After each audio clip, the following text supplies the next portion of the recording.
할렐루야.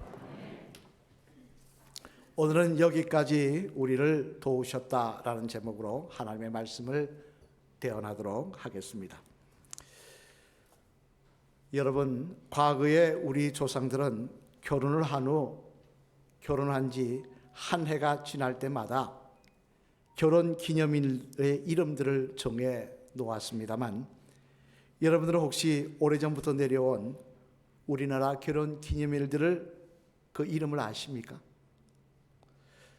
제가 지금부터 우리나라에서 내려오던 결혼 기념일에 대해 이름을 말씀드릴 텐데 들어보시면서 나는 어디에 해당하는지 한번 살펴보시길 바랍니다.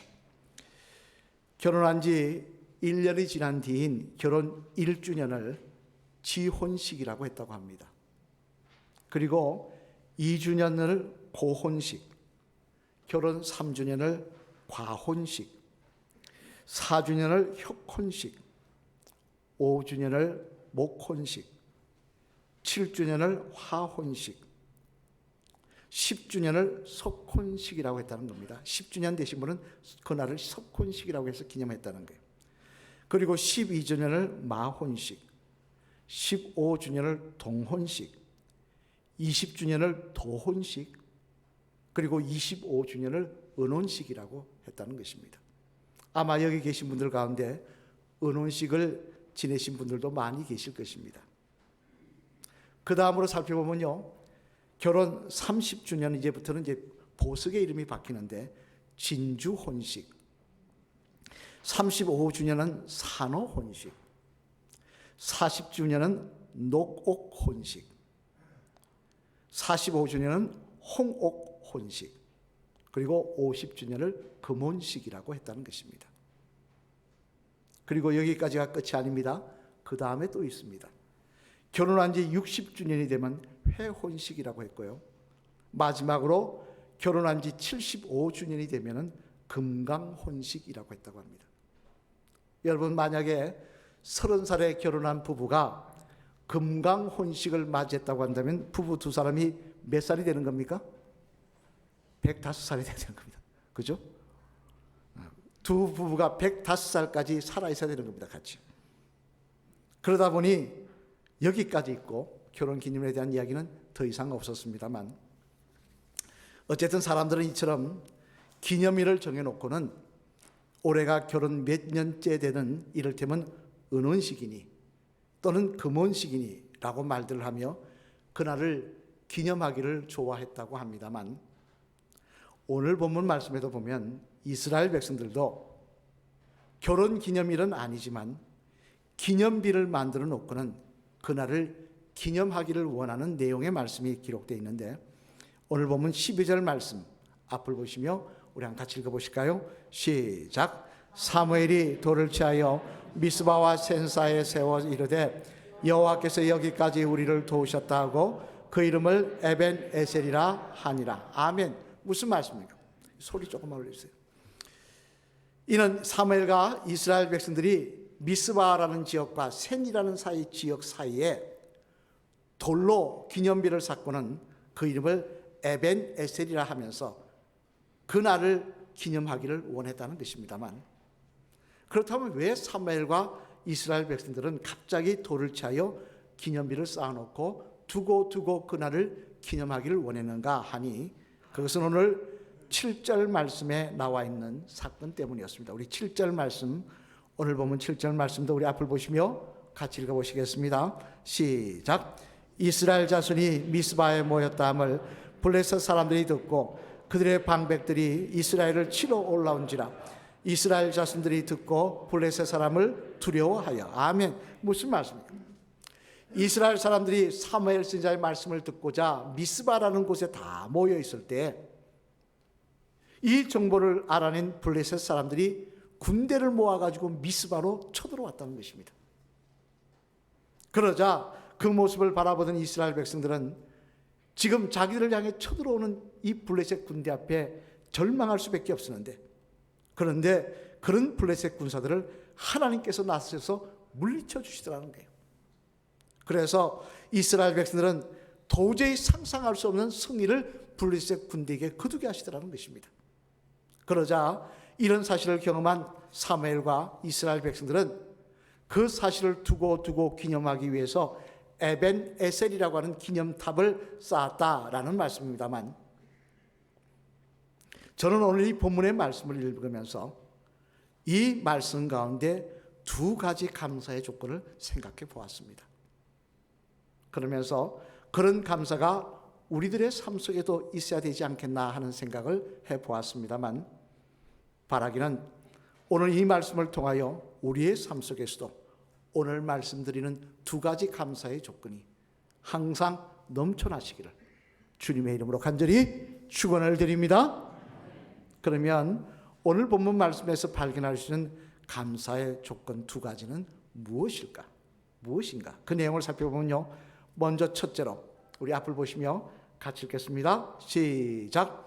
문제가 있을 때 우리들의 기도를 들으시고 도우시는 하나님의 은혜에 대한 감사입니다. 어떤 감사라고요? 문제가 있을 때 우리의 기도를 들으시고 도우시는 하나님의 은혜에 대한 감사입니다. 오늘 본문 8절 말씀 앞을 보시며 같이 읽어보시겠습니다. 시작.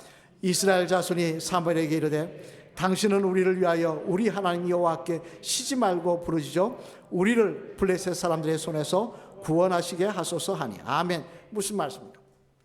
이런 블레셋 군대들이 미스바에 이스라엘 백성이 다 모였다는 소식을 듣고 쳐들어왔을 때 이스라엘 백성들이 그 위기 앞에서 사무엘과 또한 자신들이 모여 하나님 앞에 다급하게 기도를 드렸다는 말씀입니다만, 사실 이 당시 이스라엘 백성들은요, 기도하는 것밖에는 다른 방법이 없었습니다. 왜냐하니 지금 이들이 미스바라는 곳에 전쟁을 하러 무기를 들고 모인 것이 아니라 뭘 하러 모였다고 말씀드렸습니까? 아까 조금 전에 이야기했는데 하나님의 말씀을 듣기 위해서 모였다는 거예요. 여러분들도 부흥회 집회나 기도에 참석을 합니다만 부흥회나 기도회 집회에 무기 들고 가십니까? 누가 그런데 무기를 들고 가겠습니까? 더군다나 미스베 집회에서는요, 지금 자신들의 지난 날을 돌아보며 범죄한 것을 회개하러 온 그런 모임이었습니다. 그러더니 모든 걸 다 내려놓고 빈몸으로 하나님 앞에 모여 말씀을 듣고 회개하려고 모였는데, 그런데 그런 상황을 정탐꾼을 통하여 알아낸 블레셋 군대가 그 틈을 타서 쳐들어왔으니 이 얼마나 절망적인 상태입니까? 더군다나 블레셋이 먼 곳에 있는 것도 아니고 가까이 있습니다. 하지만 놀라운 사실은요, 이런 현실 앞에서 사무엘 선지자와 이스라엘 백성들이 하나님 앞에 번제를 드리고 간절히 기도하며 도우심을 구하자 하나님께서는 그 기도를 들으시고 응답하시더라는 것입니다. 그리고는 큰 우레를 발하여 블레셋 군대를 완전히 무너뜨리시고는 제대로 무장하지 칼 하나 갖지 않은 이스라엘 백성들이 칼로 무장한 블레셋 사람들에게 승리하는 은혜를 허락하여 주시더라는 거예요. 그러자 이런 은혜를 입은 이스라엘 백성들은 기념탑을 세우고 하나님 앞에 감사를 드렸던 것입니다만, 하지만 이런 기도의 응답의 역사는요, 비단 이스라엘 백성들만의 간증은 아니더라는 것입니다. 세계적으로 보면 2차 세계대전 때 실제 있었던 일입니다만, 프랑스가 독일에게 대패하게 되었을 때, 점령당하게 되었을 때 독일이 프랑스 쳐들어왔지 않습니까? 점점 밀려들어갔을 때 사실 프랑스에는 프랑스를 돕기 위해서 영국군의 군대들도 많이 와 있었다고 합니다. 그러나 프랑스 전선은 파죽지세로 밀고 오는 독일군에 의해서 속절없이 밀렸고, 영국군들도 이 독일군들과 상대하기는 자기들이 너무나 약하다, 우리 힘으로는 안 되겠다, 연합해서 싸워야 되겠다 생각을 하고는 후위를 도모하며 철수를 결정했다는 거예요. 하지만 문제는 이들이 철수하기로 결정한 것을 누가 알았느냐? 한번 볼까요? 누굽니까? 히틀러가 알았다는 거예요. 그리고는 뭐라고 이야기했냐면, 이 영국군들은 우리가 앞으로 영국을 침략할 때 잠재적으로 적이 될 테니까 영국으로 가기 전에 다 죽이라 했다는 것입니다. 그래서 독일군들은 탱크와 비행기를 앞세우고 영국군을 쫓아오며 코미까지 쫓아오는데요, 그러다 보니 영국군은 도보 해협을 건너가서 가야 되는데 비행기가 떠서 계속 폭격을 하고 탱크가 바로 코앞까지 밀려오니 어떻게 배를 탈 수가 있겠습니까? 그러자 그 당시 영국 국왕이었던 조지 6세, 한번 볼까요? 잘생겼죠? 이 조지 6세가 라디오를 통해서 영국 국민들에게 뭘 호소했느냐? 기도의 날을 선포했습니다. 지금 우리 군대가 다 프랑스에서 죽게 생겼으니 도보앱을 무사히 건너올 수 있도록 하나님께 기도하자고 했다는 것입니다. 그 선포를 들은 영국 군인들은요, 그날부터 앉아서 하나님 앞에 간절히 기도하기 시작했는데, 놀라운 사실은 그 기도가 응답받아서 어떤 일이 일어났냐? 독일 전령으로는 비바람과 폭풍우가 몰아치기 시작했다는 거예요. 비바람이 몰아치니 비행기가 뜰 수가 있습니까? 폭풍우가 치니까. 땅이 벌판이 되니까 탱크도 못 가는 거예요. 그런데 영국과 프랑스 사이는 도보앱은 바람 한 점 없는 잔잔한 상태였다는 것입니다. 그래서 영국 군대들은 영국에서 보낸 배를 타고 무사히 영국으로 돌아올 수 있었다는 것입니다. 이 얼마나 감사한 일입니까? 그래서 영국 군인들은 다 무사히 돌아온 날 영국 국왕인 조지 6세와 온 국민들은 자신들의 기도에 응답하신 하나님 앞에 크게 감사하며 감사의 예배를 드렸다고 역사가 간증하고 있습니다만,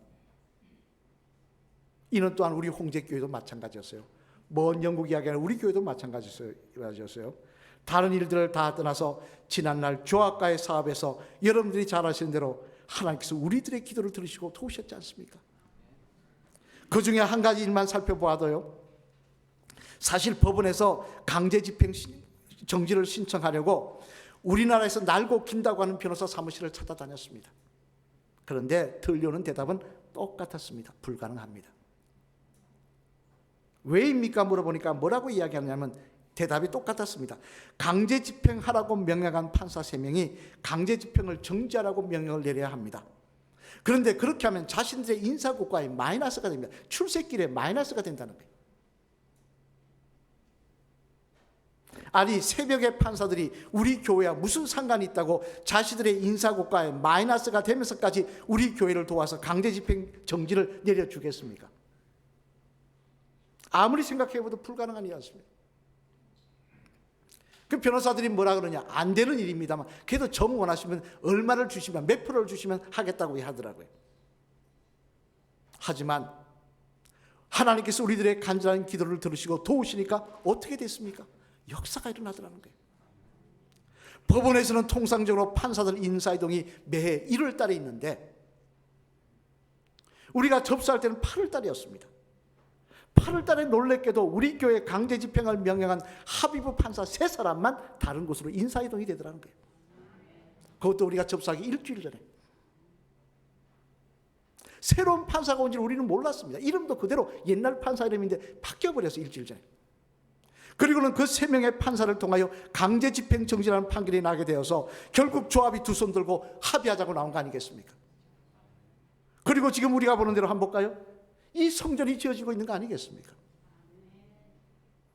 여러분, 영국 국민들이나 우리 교회뿐만 아니라 크든 작든 이런 하나님의 기도의 응답에 대한 간증이 이 자리에 계신 여러분 개개인에게도 있을 줄로 믿습니다. 지나온 세월을 보면요, 내가 힘들고 어려울 때, 문제 앞에 기도할 때 하나님이 응답하신 역사가 있더라는 거예요. 그 어려움을 이길 수 있도록 도와주시고 내 마음을 강하게 해주셨던 은혜가 있더라는 거예요. 그렇다면 우리는 그 사실을 시간이 지났다고 잊어버리거나 가볍게 여기서는 안 되는 것입니다. 과거의 한낱 빛바랜 추억처럼 생각해서는 안 된다는 것입니다. 시편 136편 말씀해 보면요, 시편 기자는 이렇게 이스라엘 백성들에게 말씀합니다. 우리 시편 136편 10절 11절 말씀 앞을 보시면 같이 읽어보실까요? 시작. 애굽의 장자를 치신 이에게 감사하라. 그 인자하심이 영원함이라도 이스라엘을 그들 중에서 인도하여 내신 이에게 감사하라. 그 인자심이 영원함이로다. 아멘. 또 우리 시편 136편 13절 15절 말씀도 같이 한번 읽어보시겠습니다. 시작. 홍해를 가르신 이에게 감사. 그 인자심이 영원함이라다. 이스라엘을 그 가운데로 통과하게 하신 이에게 감사하라. 그 인자심이 영원함이로다. 바로와 그의 군대를 홍해에 엎드려뜨리신 이에게 감사하라. 그 인자심이 영원함이로다. 아멘. 무슨 말씀입니까? 이거는 출애굽 여정 때 지은 시가 아닙니다. 포로기한, 그로부터 한참 뒤에 포로기한이 끝나고 난 다음 지은 시입니다. 여기서 지금 뭐라고 이야기하고 있습니까? 과거에 애굽에서 종살이 할 때 우리를 그 종살이에서 애굽의 장자들을 죽이시며 구원해 주신 하나님의 은혜를 기억하며 감사하는 것입니다. 홍해를 가르시고 우리를 그 땅으로 지나가게 하시고 쫓아왔던 바로의 군대를 수장시켰던 하나님의 은혜에 감사하는 것입니다. 이것을 잊어버리면 안 된다는 거예요. 이걸 잊어버리니까 불평하고 원망하고 낙심하고 한다는 것입니다. 그러다가 하나님 앞에 징벌받는 신세가 되고 만다는 것입니다. 여러분, 오늘 본문에 보면 이스라엘 백성들은요, 그곳에 탑을 샀습니다. 왜 샀습니까? 기억하자는 거예요. 잊지 말자는 거예요. 하나님이 우리에게 어떤 은혜를 베풀어 주신지 잊지 말자는 거예요. 우리의 삶 속에도 이 은혜가 있습니다. 이번 추수감사주의를 통하여 여러분의 삶 속에 기도에 응답하셨던 하나님, 내 삶의 여정 어려울 때마다 나에게 힘을 주시고 기도할 때마다 나를 붙들어 주셨던 그 하나님, 그 하나님에 대한 감사가 넘쳐나시기를 주님의 이름으로 간절히 축원을 드립니다. 둘째로 또 하나 감사를 생각해 보고 싶은 내용은요, 우리 같이 읽어보시겠습니다. 시작. 문제가 없을 때도 무난하게 지낼 수 있도록 도우신 하나님의 은혜에 대한 감사입니다. 뭐라고요? 문제가 없을 때 그때도 무난하게 지낼 수 있도록 도우신 하나님의 은혜에 대한 감사입니다. 오늘 본문전인 사무엘상 7장 1절로 2절 말씀 앞을 보시며 같이 한번 읽어보시겠습니다. 시작. 기럇 여아림 사람들이 와서 여호와의 궤를 옮겨 산에 사는 아비나답의 집에 들어놓고 그의 아들 엘리야사를 거룩하게 구별하여 여호와의 궤를 지키게 하였더니 궤가 기럇 여아림에 들어간 날부터 20년 동안 오래 있은지라 이스라엘 온 족속이 여호와를 사모하니라. 아멘. 무슨 말씀입니까? 한때 블레셋에게 법궤를 빼앗겼었습니다. 사울왕 때 그 법궤가 다시 이스라엘 땅으로 돌아왔습니다. 그러자 그 법궤를 아비나답의 집에 모셔놓고 지냈는데요, 재미난 것은 그 아비나답의 집에 있는 20년 동안 아무런 문제 없이, 큰 문제나 병거 없이 지낼 수 있었다는 것입니다. 그렇다면 여러분 한번 생각해 볼 것이, 적군 블레셋은 그때 그러면 없었느냐? 아니라는 것입니다. 그들은 이스라엘을 침략하기를 원하지 않았냐? 아니, 똑같았다고. 호시탐탐 누리고 어떻게든 이스라엘 땅을 몰아내고 그 땅을 점령하기를 원했다는 거예요. 그러나 그럼에도 불구하고 20년 동안이나 큰 병거 없이 무난하게 지낼 수 있었던 상황에 대해서 사실은 이스라엘 백성들이 하나님 앞에 또한 더욱 감사해야 될 하나님의 놀라운 은혜였다는 것입니다. 중국 고서에 나오는 이야기입니다만, 중국 전국시대 때 편작이라는 의인이 있습니다. 한번 볼까요? 유명한 의인이죠. 편작 의원 뭐 많죠. 한의원, 편작 한의원.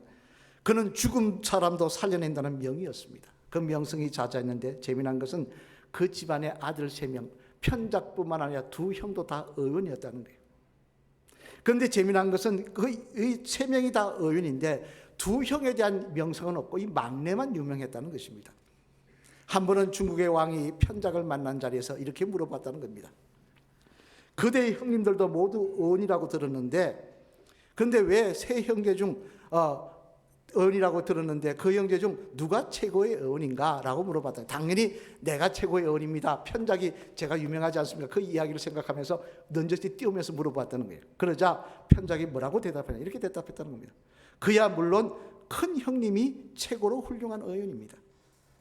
작은 형님 또한 저보다, 형님 큰 형님보다 못하지만 저보다는 훨씬 뛰어난 의원입니다. 그러나 사람들은 그것을 잘 모릅니다. 사실은 제가 제일 낮은 수준입니다라고 이야기했다는 겁니다.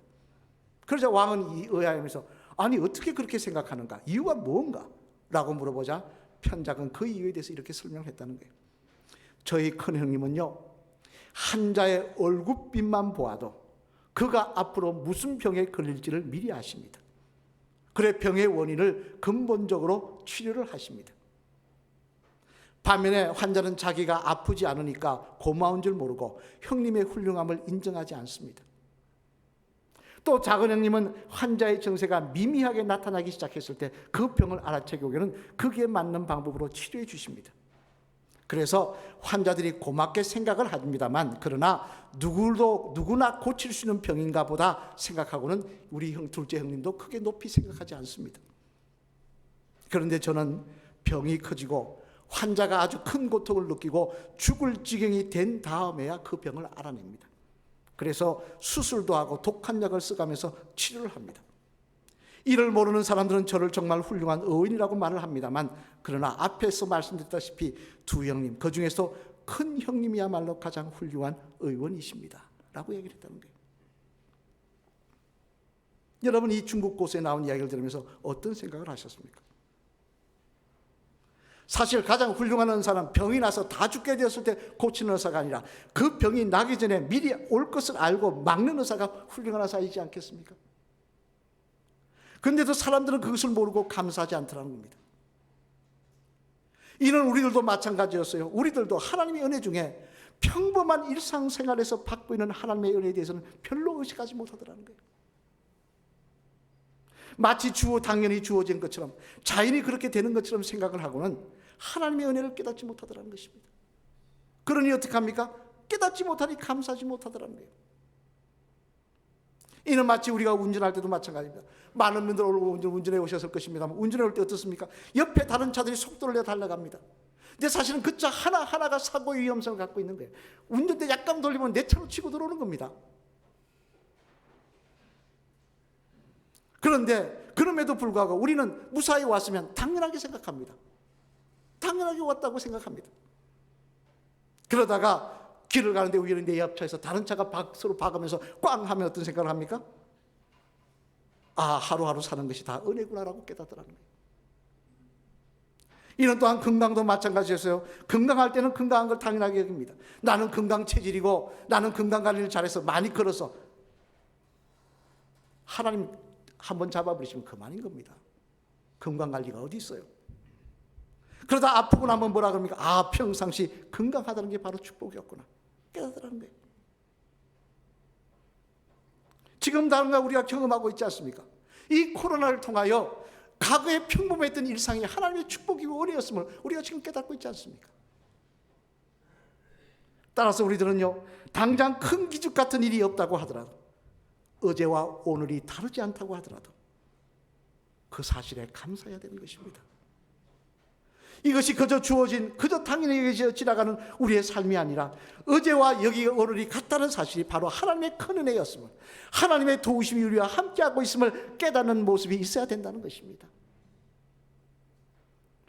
초창기 미국 프린스턴 대학의 학장을 지냈던 장로님은요, 한 교인이 교회에 와서 호두과를 때문에 감사하다고 이야기합니다. 뭐가 그래 감사하냐 했더니, 마차 타고 교회에 올라오다가 마차가 뒤집어지는 바람에 크게 다칠 뻔했는데 안 다쳤다는 거예요. 너무 감사하다는 거예요. 그러니까 장로님이 내가 더 감사됐다는 거예요. 왜? 뭐가 더 감사하니까 뭐라고 하시냐니, 나도 매일 그 언덕길을 마차를 타고 올라오는데도 불구하고 한 번도 사고 나지 않았으니 나를 향하신 하나님의 이 큰 은혜가 너무도 감사됐다는 것입니다. 여러분, 무난하게 지난 것 당연한 거 아닙니다. 무난하게 지난 것, 어제와 같은 오늘을 지낸 것 우연이 아닙니다. 하나님의 은혜인 것입니다. 하나님이 여기까지 우리와 함께 하시며 우리의 삶을 붙들어 주시고 보호하여 주셨던 은혜인 것입니다.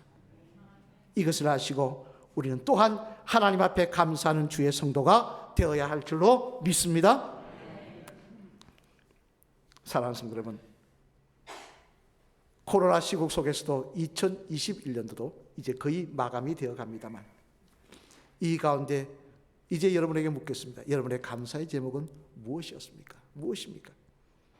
물론 여러 가지 문제 가운데 우리의 기도를 들으시고 역사하시며 도우셨던 하나님의 은혜에 대한 감사도 있을 것입니다.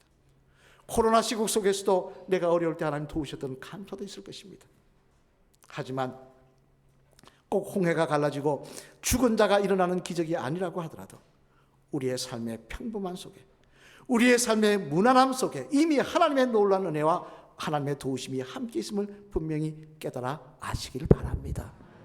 그 은혜가 오늘도 우리와 함께하고 계시기에 저와 이 여러분들은 무사히 차를 타고 이곳에 오셔서, 걸어서 이곳에 오셔서 함께 예배를 드리고 있는 것입니다. 따라서 평범함 속에 불평하고 원망할 것이 아니라 감사하며 하나님의 은혜와 보호하심에 감사하며 찬양하는 저와 여러분이 되어야 할 줄로 믿습니다. 그럴 때 하나님은 그 은혜를, 그 감사를 기억하시고 우리의 삶 속에 더 평안함과 더 감사의 제목으로 충만하게 하실 줄로 믿습니다.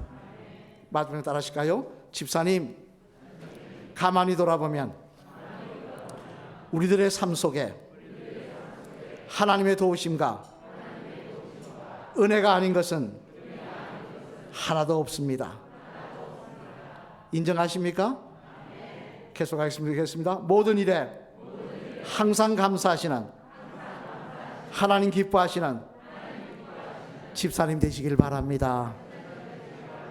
할렐루야. 오늘 보면 12절 말씀 우리 다시 한번 읽어보실까요? 같이 읽겠습니다. 시작. 사무엘이 돌을 취하여 미스바의 센사에 세워 이르되 여호와께서 여기까지 우리를 도우셨다고 그 이름을 에벤에셀이라 하니라. 아멘. 무슨 말씀입니까? 하나님께서 이 전쟁 가운데 여기까지 도우셨다. 이 역사 가운데 여기까지 우리를 인도하시며 도우셨다는 거예요. 당장은 블레셋까지 전쟁에서 도우셨지만, 기도에 응답하셨지만, 또 하나 우리의 삶을 여기까지 지켜주시며 보여주셨다는 거예요. 그래서 자신들은 그게 기념비를 세우고 하나님 앞에 감사하기를 원한다는 것입니다. 바라기는 저와 여러분의 마음속에도 기념비가 하나 세워지기를 원합니다. 문제 가운데, 기도 가운데 응답하셨던 하나님, 무난함과 평안함 가운데 여기까지 인도하셨던 하나님, 어제와 같은 오늘을 주셨던 하나님, 오늘도 내가 내 가족과 모여 앉아서 기쁘게 이야기하며 기도하며 식사 나눌 수 있게 베풀어 주셨던 그 하나님의 은혜 감사하며 찬양하며 나아가시는, 그래서 하나님께서 더 기뻐하시며 우리에게 더 감사할 제목으로 충만케 하시는 그 은혜가 저와 여러분의 간증이 되시기를 주님의 이름으로 간절히 축원을 드립니다.